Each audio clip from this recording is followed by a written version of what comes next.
1924 మధ్యలో తెలుగుదేశం పార్టీ పంచాయతీలకు గట్టిగానే పోటీ చేసింది. ముందైతే మేమే గెలిచేసి 80% అని కూడా చెప్పింది.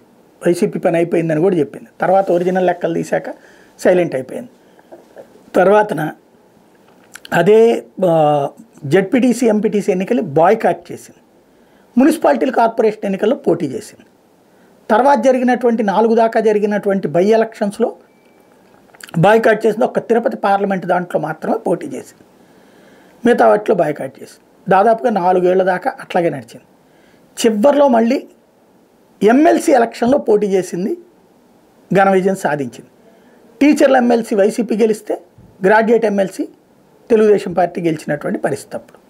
దాంతోనే అసలు మొదట తెలుగుదేశం శ్రేణులకు ధైర్యం, వైసీపీ శ్రేణులకు నైరాశ్యం ప్రారంభమైనటువంటి సందర్భం. ఇప్పుడు వైసీపీ ఏం చేస్తుంది? స్థానిక ఎన్నికలు అయితే జరుగుతాయి, వచ్చే ఏడాది జరగాలి.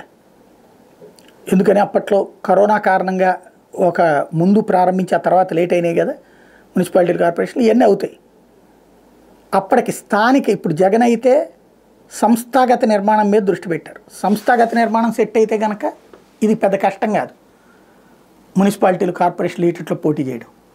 అదే సమయంలో సరైనటువంటి స్ట్రాంగ్గా కార్యకర్తలు నాయకులు తయారైతే డివిజన్లలో పోటీ చేయడానికి మనుషులు దొరక్కపోవడం అనే ప్రసక్తే ఉండదు.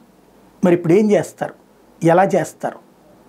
పోటీ చేస్తారా లేదా మొన్న ఎట్లయితే గ్రాడ్యుయేట్ ఎమ్మెల్సీ ఎన్నికల్ని, టీచర్ ఎమ్మెల్సీ ఎన్నికల్ని బాయ్కాట్ చేసి కాడి వదిలేసి పారిపోయారో అలా చేస్తారా? చూడాలి.